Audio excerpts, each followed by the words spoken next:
మన ప్రభువును రక్షకుడైన యేసయ్య శ్రేష్టమైన నామములో మీ అందరికీ ఉదయకాలపు శుభాభివందనాలు. ఆగస్టు మాసం 20వ తారీఖు ఉదయకాలపు వాక్య భాగాన్ని మనం ధ్యానం చేసుకుందాం. ఈ దినపు వాక్య భాగంలో నుంచి కీర్తన గ్రంథం 41వ అధ్యాయం 1, 2, 3 వచనాలు ధ్యానిద్దాం. బీదలను కటాక్షించువాడు ధన్యుడు. ఆపత్కాలమందు యెహోవా వాణ్ణి తప్పించును. యెహోవా వాణ్ణి కాపాడి బ్రతికించును. భూమి మీద వాడు ధన్యుడగును. వాని శత్రువుల ఇచ్చకు నీవు వాణ్ణి అప్పగింపవు. రోగశయ మీద యెహోవా వాణ్ణి ఆదరించును. రోగం కలుగ నీవే వారిని స్వస్థపరచుదు అన్న వాక్య భాగాన్ని మనం చూస్తున్నాము. ప్రభులు వారు మొట్టమొదటి వచనంలో బీదలను కటాక్షించేవాడు ధన్యుడు, మరి అలా బీదలను కటాక్షించే వారికి కలిగే ఆశీర్వాదాల గురించి తెలియచేశారు. ఇక్కడ ఆపత్కాలమందు ప్రభు వారిని తప్పిస్తారని, వాని శత్రువులకు వారిని అప్పగించరని, రోగశ్రేయ మీద అతనికి ప్రభువులు వారు తోడుగా ఉంటారని, ఆయన స్వస్థపరుస్తారని తెలియచేశారు. ఒక మనిషి యొక్క ప్రాణం ఈ 3 రకాలుగా పోతుంది. మరి భూమి మీద ఒక మనిషి యొక్క ప్రాణం మరి ఈ 3 సందర్భాల్లో విడవబడుతుంది. ఆపత్కాలమందు అంటే ఏదైనా అపాయం కలిగినప్పుడు, ఏదైనా యాక్సిడెంట్లుగా బలహీనత వచ్చినప్పుడు అతను తన ప్రాణాన్ని విడిచిపెట్టడం. అలాగే శత్రువుల చేత ఎవరైనా పగపెట్టుకుని మరి వారిని అతని ప్రాణం తీయాలనే కోపం కలిగిన వారు ఉన్నప్పుడు అతని శత్రువులు అతని చంపేయడం, లేదంటే మూడవది రోగం కలిగి చనిపోవడం.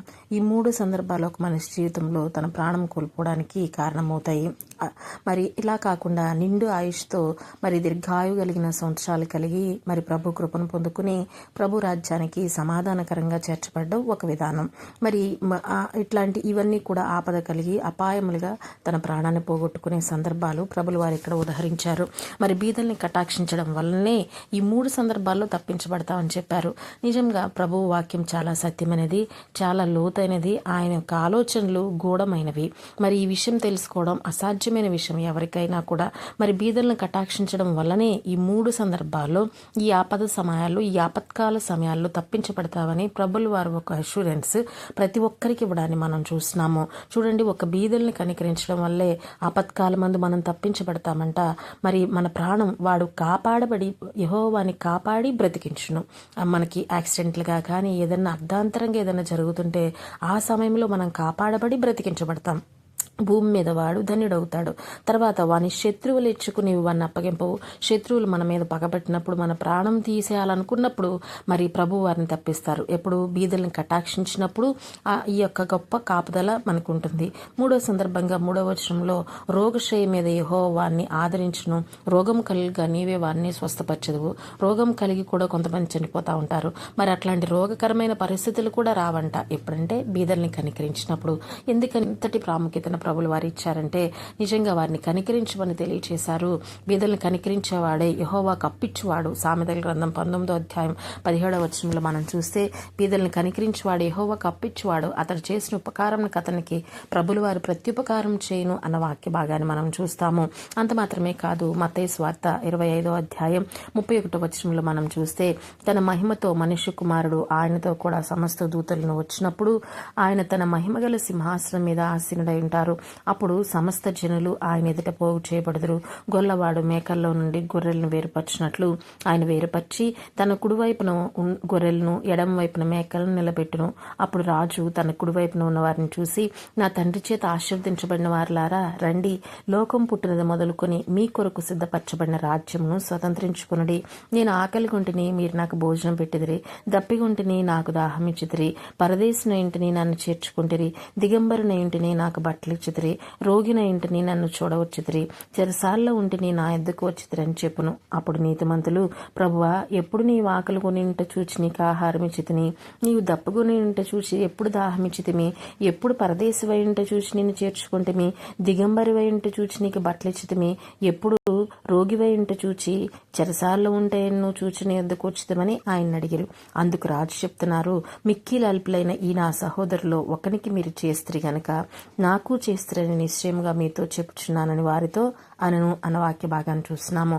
ప్రభుల వారు చూడండి, మిక్కిలి అల్పులైన వారికి, బీదలైన వారికి సహాయం చేస్తే ప్రభులు వారి పరలోక రాజ్యంలో కూడా మనకి స్థానాన్ని ఇచ్చి నీతిమంతుల గుంపులో ఉంచడాన్ని మనం చూస్తున్నాము. ఆయన మహిమగల సింహాసనం ఎదుట మరి గొల్లవాడు గొర్రెల్ని వేరుపరిచినప్పుడు నీతిమంతులను వేరుపరిచినప్పుడు నీతిమంతులతో చెప్తున్నారు, ఇదిగో నేను దాహం కొన్నప్పుడు మీరు నాకు దప్పికిచ్చారు, మరి నన్ను రోగినై ఉన్నప్పుడు నన్ను చేర్చుకున్నారు, నేను దిగంబరినై ఉన్నప్పుడు నాకు బట్టలు ఇచ్చారు, నేను చెరసాలు ఉన్నప్పుడు నా దగ్గరికి వచ్చారు, నేను దిక్కు లేకుండా ఉన్నప్పుడు మీరు నాకు సహాయం చేశారని చెప్పారు. ఈ సందర్భాలన్నీ కూడా చెప్తూ అంటున్నారు, మరి మేము ఎప్పుడు చేశాం ప్రభు అన్నప్పుడు మీరు మిక్కిలి వెళ్ళిపోయిన వారికి చేస్తే నాకు చేసినట్లే అని ప్రభు చెప్తున్నారు. చూడండి, మనం భూమి మీద ఉన్న ఈ యొక్క నిరాశ్రయులుగా ఉన్న వీరందరి విషయంలో సహాయం చేస్తే ప్రభువుకు చేసినట్లే. అంత మాత్రమే కాదు, దీనివల్ల మనకి ఏంటి ఆశీర్వాదం అంటే ఆయన రాజ్యంలో మనం నీతిమంతుల గుంపులో చేర్చబడతాము. మనం భూమి మీద ప్రయాసపడేది అందుకే. మరి భూమి మీద మనం ఎంతో మరి వైరాగ్యం కలిగి భక్తి చేసి అన్ని విషయాల్లో ప్రత్యేకంగా ఉంటూ ప్రభు కోసం బ్రతికేది ఎందుకే కదా, ఆయన రాజ్యాన్ని చేర్చబడ్డవనికే కదా. మరి చాలామంది మనమందరం కూడా కొన్ని ఇట్లాంటి విషయాల్లో చాలా అజ్ఞానంగా ఉండి ఇవేమి కూడా ప్రభు లెక్కలోనికి తీసుకోరు, ఇవేమి అంత ఇంపార్టెంట్ అయిన విషయాలు కాదు అని అన్నట్లుగా బ్రతుకుతాము. కానీ ప్రభువు వారు చెప్తున్నారు, ఇవన్నీ కూడా లెక్కలోనికి తీసుకుని అట్టివారికే పరలోక రాజ్యం ఇస్తానని చెప్పారు. మరి పౌలు గారు తన పరిచర్యలో కూడా మొదటి శతాబ్దంలో ఆయన పరిచర్య చేసినప్పుడు, ఆయన రక్షించబడిన దినాల్లో మరి ఆయన పరిచర్య కోసం మరి ప్రత్యేకించబడుతున్నప్పుడు ఆయన కేఫా అయిన సీమోను పేతురును చూశారని గల్తీలకు రాసిన పత్రికలో మనం చూస్తాము. కేఫాను, పేతురును, యాకోబు యోహానును చూశాను నేను. వారితో మాట్లాడినప్పుడు వారు నాకు ఒక్కటే చెప్పారు, ఏమనంటే బీదల్ని కనికరించమని. గల్తీలకు రాసిన పత్రిక 2వ అధ్యాయం 9-10 వచనాల్లో మనం చూసినప్పుడు, అనగా సున్నతి పొందిన వారికి అపోస్తలుడగుటకు పేతురుకును సామర్థ్యం కలుగు చేసిన వాడే అన్ని జనులకు అపోస్తలుడగుటకు నాకును సామర్థ్యం కలుగు చేసినని వారు గ్రహించినప్పుడు, స్తంభములుగా ఎంచబడిన యాకోబు, కేఫా, యోహాను అను వారు నాకు అనుగ్రహింపబడిన కృపను కనుగొని మేము అన్ని జనులకును తాము సున్నతి పొందిన వారికి అపోస్తలుగా ఉండవలనని చెప్పి తనతో పాలువారు అగుటకు సూచనగా నాకును బర్నబాకును కుడి చేతినిచ్చిరి. మేము బీదలను జ్ఞాపకం చేసుకొనవలనని మాత్రమే వారు కోరేరి. అలాగు చేటుకు నేనును ఆసక్తి కలిగింటిని. మరి పేతురు, యాకోబు, యోహాన్లు అపోస్తులైన పౌలు గారిని కలుసుకున్నప్పుడు బర్నబాకి, పౌలు గారికి ఏమని చెప్పారంటే, ఇదిగో మీ పరిచర్యలో మీరెంతో అన్ని జనుల మధ్య బలంగా వాడబడుచున్నారు. ప్రభులు వారు మిమ్మల్ని బలమైన సాధనములుగా వాడుకుంటారు. అలాగనే మీరు అన్ని బీదలను జ్ఞాపకం చేసుకున్న వాళ్ళు మాత్రమే కోరారంట. అవును, ఇవన్నీ కూడా తప్పకుండా చేయవలసిన విషయాలు. బీదల్ని కనికరించడం అనేది తప్పకుండా చేయవలసిన విషయం. నిరాశ్రయులుగా ఉన్నవారిని, రోగంతో ఉన్నవారిని, మరి బాధలో ఉన్నవారిని, శ్రమలో ఉన్నవారిని, చెరసాలలో ఉన్నవారిని, లోకానుసారంగా బంధించబడిన ప్రతి ఒక్కరికి మనం సహాయం చేస్తే ప్రభువుకు చేసినట్లే వారిని తప్పకుండా జ్ఞాపకం చేసుకోవాలి. ఆ విషయాలన్నీ కూడా ప్రభులు వారు తప్పకుండా లెక్కలోనికి తీసుకుని వచ్చి మనల్ని నిత్య నరకం నుంచి తప్పిస్తారు అన్న సత్యాన్ని ఈ వాక్యాల ద్వారా మనం నేర్చుకోగలము. అట్టి కృపను ప్రభులు వారు మనకు అనుగ్రహించలాగున, మరి ఇంతవరకు మనం అలాంటి స్థితిలో లేకపోతే ఇక నుంచి అయినా బీదలు జ్ఞాపకం చేసుకునే శ్రమలో ఉన్న వారి కోసం ప్రయాసపడే వారికి సహాయం చేసే విధంగా ఉండాలని ప్రభులు వారు మన నుంచి కోరుతున్నారు. అట్టి కృపను ప్రభు మనకు అనుగ్రహించినట్లుగా ప్రార్థన చేసుకుందాం. గొప్ప తండ్రి యేసయ్య మీకు వందనాలు, పరమదేవ మీకు వందనాలు.